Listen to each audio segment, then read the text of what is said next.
My name is M, and my pronouns are they, them. I'm a student at SUNY Empire State College, a New York certified peer specialist, and I like to think of myself as a mad queer activist. Thank you for joining me as I share my journey as a formerly institutionalized psychiatric inmate. My project entitled, Is There a Way Out? Understanding Psychiatric Institutionalization Through Autoethnography began as a way to structure my story using an academic framework. An opportunity to afford my memory a reality that was previously sidelined by psychiatric jargon.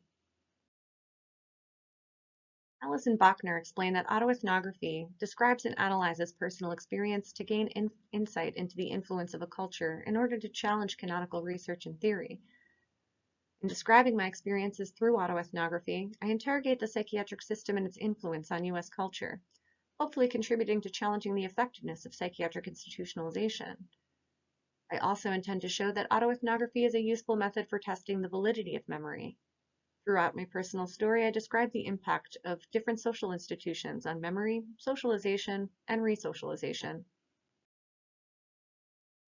According to sociological theory, social institutions and systems exist to format or socialize members of a society into commonly accepted norms and values. Sociologist Irving Goffman refers to total institutions as institutions that seek to preserve social equilibrium and avoid disorder by controlling every aspect of a person's life committed to their custody and care. In my experience, the psychiatric system, intended to rehabilitate and regulate human behavior, effectively functioned as a total institution that subserviates citizens into complying with the status quo by utilizing methods of control such as forced drugging, electroshock, and isolation. Operating as a total institution, then, the psychiatric system resocializes or neutralizes people's behavior to become palatable to the status quo.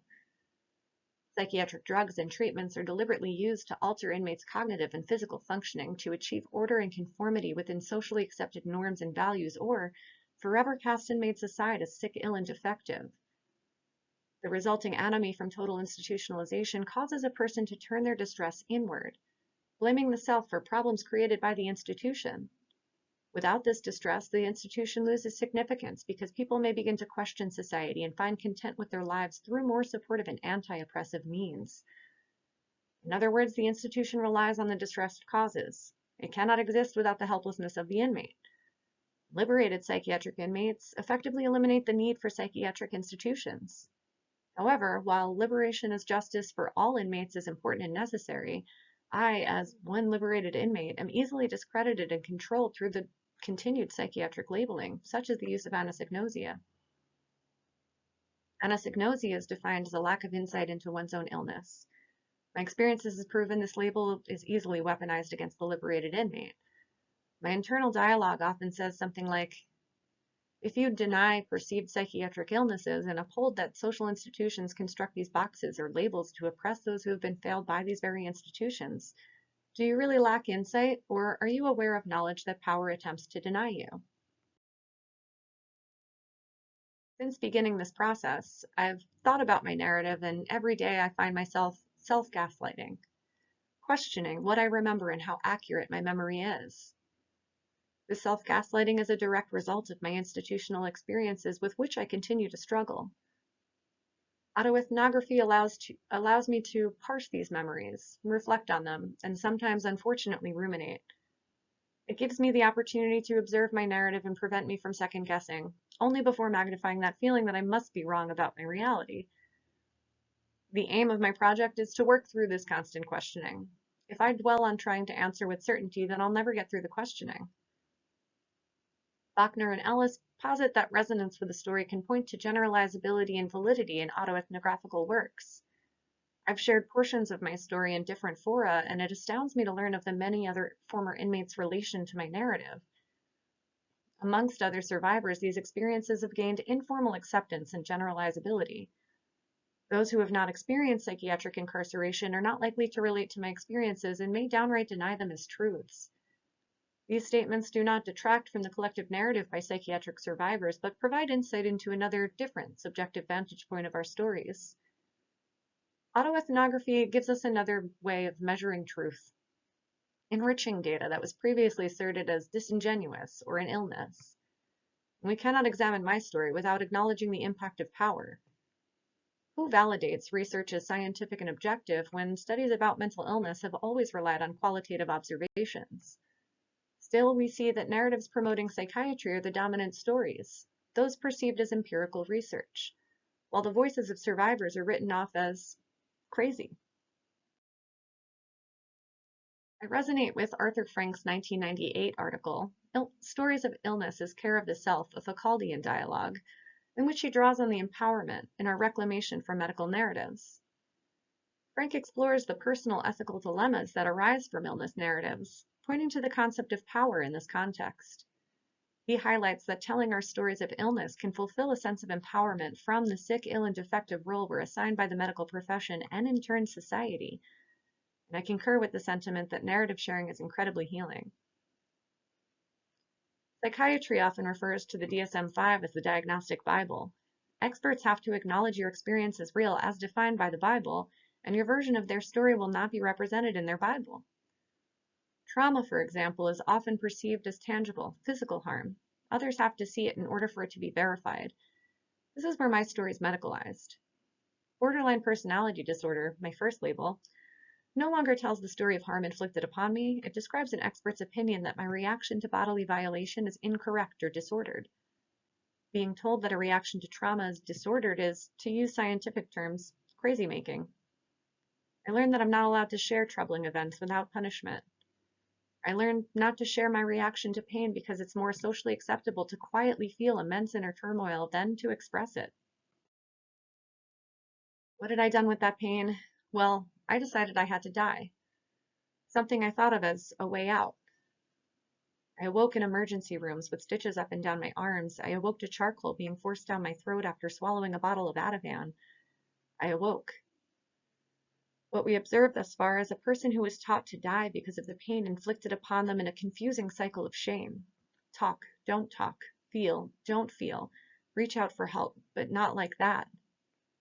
Attention-seeking behavior, they termed it. I define this as having no other way to be heard. If I died, then I told myself I wouldn't have to worry about this cycle.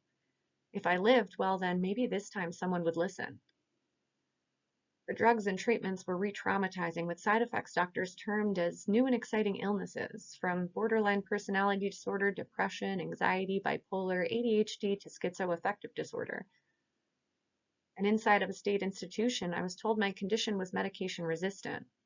The best case presented scenarios included symptom management and lifelong treatment. The worst case scenarios included death by suicide. I was then forced to undergo electroconvulsive therapy, or ECT. A last resort, they said.